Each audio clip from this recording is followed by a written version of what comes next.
What's even worse is that in the wake of the 2006 arrest of a royal correspondent, there was an extensive conspiracy to cover up what had really been going on and who knew about it. Senior executives deliberately obstructed justice by deleting over 30 million emails, destroying backup tapes, and making false denials, all in the face of an ongoing police investigation. They then repeatedly lied under oath to cover their tracks, both in court and at the Leveson public inquiry. At her trial in 2014, Rebecca Brooks said, "When I was editor of The Sun, we ran a clean ship." Now, 10 years later, when she is CEO of the company, they now admit when she was editor of The Sun, they ran a criminal enterprise.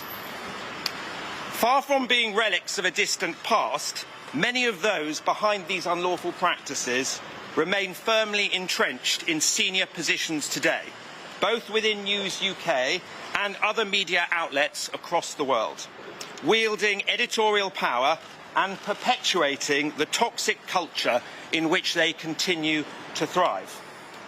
It's perhaps no surprise that all of their senior executives and editors refused to turn up to court to give evidence. The failure of each of these key individuals to come and answer questions under oath spoke volumes in itself, but their collective silence is deafening. Today's result has been achieved only through the sheer resilience of Prince Harry and Tom Watson, whose willingness to take News Group newspapers to trial has led directly to this historic admission of unlawfulness at The Sun.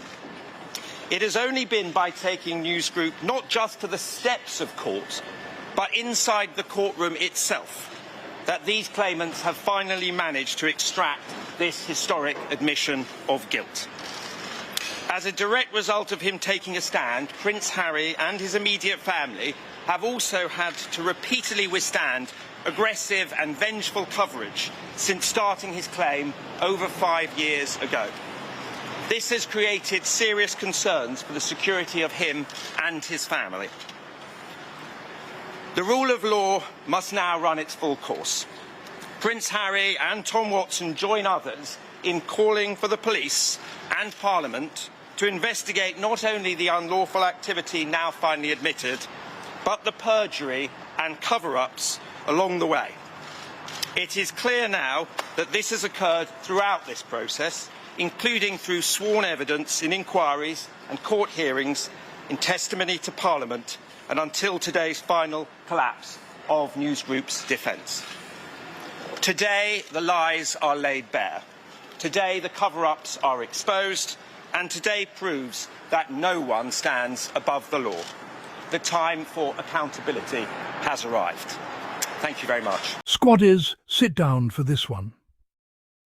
Because for the first time in almost 3 decades, a British tabloid did something none of us ever thought we'd see in our lifetime. They said the word out loud, not regret, not if any distress was caused, not one of those lawyer-built non-apologies designed to say nothing while sounding like something. They said intrusion. Serious intrusion, unlawful activity, and they said it about Princess Diana. Let that land for a second. Because this isn't a rumour, it isn't a leak, it isn't a sources say tabloid special. This is News Group newspapers, the company behind The Sun, standing in a London courtroom and reading a statement into the official record. A full and unequivocal apology to Prince Harry for phone hacking, surveillance and the misuse of private information, stretching from 1996 to 2011. And buried in that same statement, something even bigger.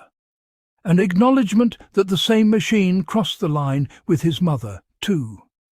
For years, we were told this was all just how the business worked.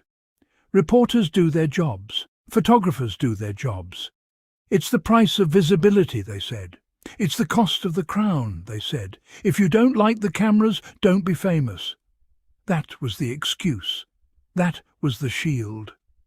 And an entire country nodded along and repeated it back like scripture, because it was easier than asking who was actually paying the price for that cost.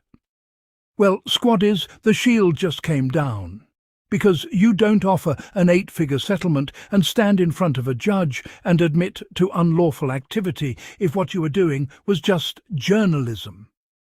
You do that when your own lawyers have looked at the evidence and told you there's no version of this where you win.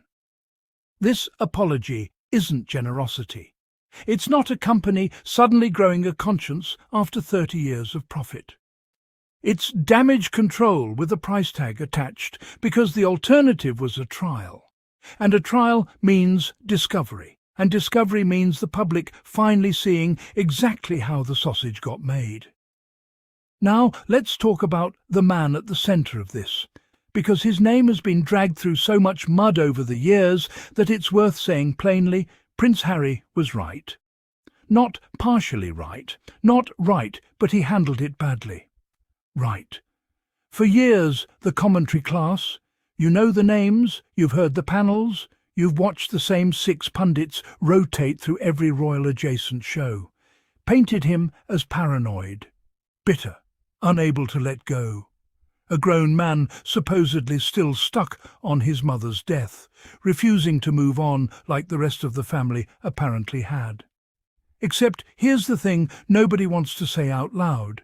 He wasn't stuck. He was watching the exact same playbook run on his own family in real time, and he was the only one in that position with the resources, the platform, and honestly the nerve to actually fight it in a courtroom instead of just enduring it. Everyone else absorbed it. Diana couldn't outrun it. Harry decided he was going to make them answer for it under oath. And now, decades later, the institution that spent years calling him unstable for saying, "They hunted my mother," has just confirmed, in writing, under legal obligation, that they did exactly that. This is what vindication actually looks like. Not a headline, not a hot take, a legal admission that becomes part of the public record forever. And here's where it gets uncomfortable for a lot of people who built entire personalities around mocking him for this. Because if the tabloids intruded, unlawfully repeatedly for over a decade, into the private life of one of the most protected, most photographed, most legally resourced families on the planet, ask yourself the obvious follow-up question. What do you think they were doing to people who couldn't afford lawyers? People who didn't have a legal team on retainer? People whose names never made it into a courtroom because they simply didn't have the means to get there? This case wasn't really about one prince. It was a crack in a system that has operated on the assumption that nobody with real power would ever force it into the light. Harry did. Let's rewind, because context matters here, and the derangers love to skip this part. This wasn't a one-week scandal. The apology covers intrusion stretching from 1996, when Harry was a child, all the way to 2011. That's 15 years of surveillance, phone hacking and private investigative newspapers stands in a courtroom in January 2025 and says the words, "unlawful activities carried out by private investigators." What they are actually admitting is this. The man they spent years describing as thin-skinned was simply describing his own life accurately, and everyone calling him dramatic either knew and said nothing, or genuinely believed the institution's version of events over his. Either way, that's not a good look for the people who built careers mocking him. Now, squaddies, I want to be fair here, because we don't do cheap shots on this channel, we do receipts. This settlement is specifically about news group newspapers and The Sun. It is not a blanket confession from every single outlet that has ever run a Diana or Sussex headline. Other publishers have fought similar allegations and denied wrongdoing. Some cases are still moving through the courts as we speak. So no, this isn't the entire British press corps collectively falling on its sword in one afternoon. But that's exactly why this particular admission matters so much, because it's not speculation, it's not a leaked memo, it's a legally binding statement made under oath-level scrutiny by one of the most powerful media companies in the country. When even one domino like that falls, it changes the conversation for everyone still standing. And let's be honest about something else too, because accountability has to include the audience, not just the boardroom. None of this machinery runs without demand. Every hacked voicemail, every long-lens photo, every sources say headline about Diana or later about Harry and Meghan existed because it sold, because people bought the paper, because people clicked the link. That doesn't excuse the illegal part. Hacking a phone is a crime, regardless of how many people wanted to read what came out of it. But it does mean the appetite for this content was never a passive thing. It was fed, and it was fed because there was a market. That's an uncomfortable truth for anyone who spent years consuming the coverage and then acting shocked that the coverage was built on rot. So where does this leave us? It leaves Prince Harry with something money genuinely can't buy: a receipt. A permanent, public, legally recorded acknowledgement that what happened to his mother and later to him was not just the press doing its job. It was intrusion. It was unlawful. It was, in their own words, serious. Every single person who spent the last 2 decades rolling their eyes at him for saying that now has to sit with the fact that the very organisation accused of doing it just agreed in a courtroom that he was correct. This is bigger than one settlement check. This is a crack in the myth that the tabloid machine was untouchable, that its version of events was simply the truth, and that anyone who challenged it publicly was the unstable one. Harry challenged it. Harry paid the emotional cost of being called unstable for years while he did it. And Harry is the one standing on the other side of a courtroom apology that the institution never wanted to give. Diana never got this.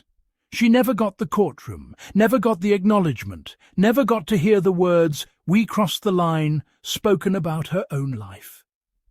Her son got it for her decades late, at enormous personal cost, against people who called him crazy for even asking the question.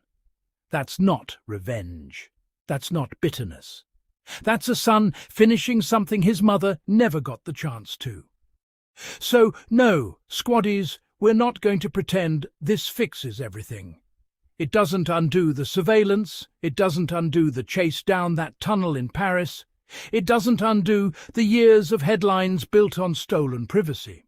But it does something that matters. It makes the record match reality. And once one part of the record gets corrected, the rest of the story gets a lot harder to keep hiding. Drop a comment and tell me, did you already know this apology happened?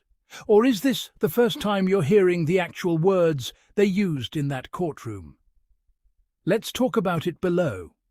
And if this channel is where you come for the version of the story that actually holds people accountable instead of just repeating the same tired tabloid talking points, do me a favour. Hit subscribe, tap that bell so you don't miss the next one, and share this with somebody who still thinks Harry was overreacting. We've got receipts. See you in the next one, squaddies.